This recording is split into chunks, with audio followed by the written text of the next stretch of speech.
Welcome to hi guys, welcome to Kolkata Guruji. मैं हूं नितेश और अभी विंटर का सीज़न चल रहा है और मैंने जो प्लेस एक्सपेक्ट किया है वो है औली।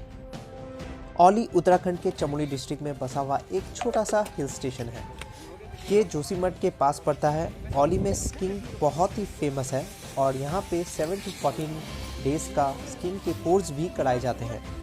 इसके अलावा यहाँ पे आप trekking, skiing, lake view, camping, ropeway etcetera कई सारी एडवेंचर एक्टिविटीज़ एंजॉय कर सकते हैं।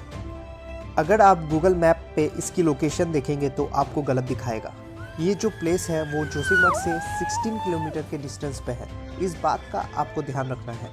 यहाँ जाने का जो बेस्ट सीज़न होता है वो है दिसंबर से लेकर मार्च तक का होता है। तो इस पीरियड में आप जा सकते हैं जब यहाँ पर ढेर सारी स्नो होती है।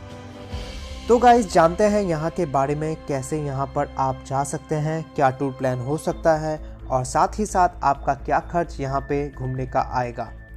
औली दिल्ली से 540 किलोमीटर, देहरादून से 310 किलोमीटर, कोलकाता से 1623 किलोमीटर और हरिद्वार से 290 किलोमीटर की दूरी पे है। यहाँ पे अगर आपको पहुँचना है तो सबसे पहले जोशीमठ पहुँचना होगा, जो कि 16 किलोमीटर के डिस्टेंस पे है औली से। आप इंडिया के कोई भी कोने में हो, आप सीधे हरिद्वार पहुंचिए। हरिद्वार से आपको कार मिल जाएगा, बस मिल जाएगा जोशीमठ के लिए। मैं आपको यही सजेशन दूंगा, अगर आपके पास टाइम है 5 दिन का तो आप सीधे कार रेंट कीजिए।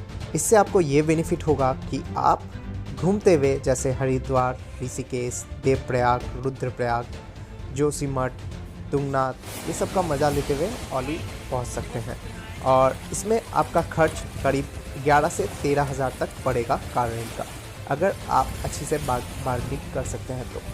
और यही नहीं, 2 एडल्ट का होटल बुकिंग का खर्चा पड़ेगा करीब 1500 से लेकर 3000 तक। वो आप पे डिपेंड करता है, आप इस हिसाब से बार्गेनिंग कितना कर सकते हैं। अगर आपको 4 to 5 डेज़ के लिए कार रेंट करना है तो नीचे मैंने डिस्क्रिप्शन बॉक्स में ड्राइवर का नंबर दे दिया है, आप चेक कर सकते हैं, कॉल कर सकते हैं और बुक भी कर सकते हैं। तो आपका करीब खर्चा बैठेगा 11 से 13 हज़ार, डिपेंड करता है आप कैसे बार्गेनिंग करते हैं। और फिर आप अपने हिसाब से डिसाइड कीजिए आपको कहाँ रुकना है, कहाँ कितना दिन रुकना है। जैसे हुआ ऋषिकेश में आपको कितना दिन रुकना है, देवप्रयाग में कितना दिन रुकना है, या फिर कहीं भी आप डिसाइड कीजिए 5 दिन के अंदर। फिर आपको रिटर्न भी आना है हरिद्वार, तो उस हिसाब से आप डिसाइड कर लीजिए कि आपको कहाँ कितना दिन के लिए रुकना है। अगर आप सोच रहे हैं कि औली में होटल बुक करवाने का, तो मैं आपको बता देना चाहता हूं कि औली में होटल बुकिंग थोड़ा महंगा है, तो इसलिए आप जोशीमठ में होटल बुकिंग कर सकते हैं। फिर वहां से आप रोपवे के थ्रू औली पहुंच सकते हैं। और औली में आपको करीब 2 से ढाई घंटा मिलेगा घूमने का। उसके बाद आपको फिर उसी रोपवे के थ्रू नीचे आना पड़ेगा। बाकी जगह से जोशीमठ में होटल के खर्चे वो काफ़ी ज़्यादा हैं, जैसे करीब 2000 से 3000 के बीच पर डे का बेसिक्स पे 2 एडल्ट्स के लिए। सेकंड खर्चा है मील्स का, वो करीब आपका 1200 रुपया 2 एडल्ट्स का। कन्वेंस का लगभग खर्चा है आपका 800 से 1200 करीब। और रोपवे का आपका पड़ेगा 1000 रुपीज़ पर पर्सन के हिसाब से।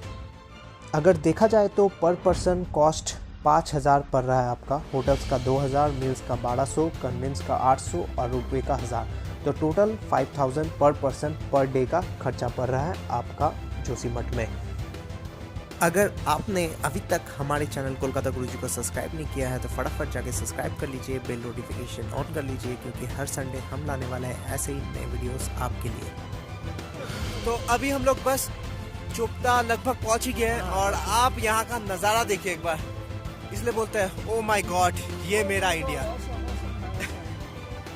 जरा देखिए बर्फ में, अरे ये तो पूरा पाँव ही अंदर चल जा रहा है। Hot water spring in Tapovan. तो जोशीमठ से हम लोग सीधे तपोवन आए। तपोवन में गर्म कुंड में एकदम तपता हुआ पानी में नहा के मज़ा आ गया। वहाँ के बाबा के दर्शन किए। दर्शन करने के बाद अब हम लोग सीधे चलेंगे जोशीमठ वापस, फिर कल हम लोग औली चलेंगे वहाँ से। तो आप मेरे पीछे देख रहे हैं general operation timing of ropeway. तो ट्रिप 17 ट्रिप होता है टोटल। तो पहला ट्रिप 9:15 से स्टार्ट है, 9:40, 10:05, 10:30, 10:55 AM, 11:20 AM, 11:45, 12 AM, वैसे करके 4:20 तक है लास्ट, तो आपको उसके अंदर ही टाइमिंग उसमें देना पड़ेगा। आपका टिकट आप कब मतलब रोपवे यहाँ से निकलेंगे उस हिसाब से आपको टाइमिंग यहाँ पर बताना पड़ता है।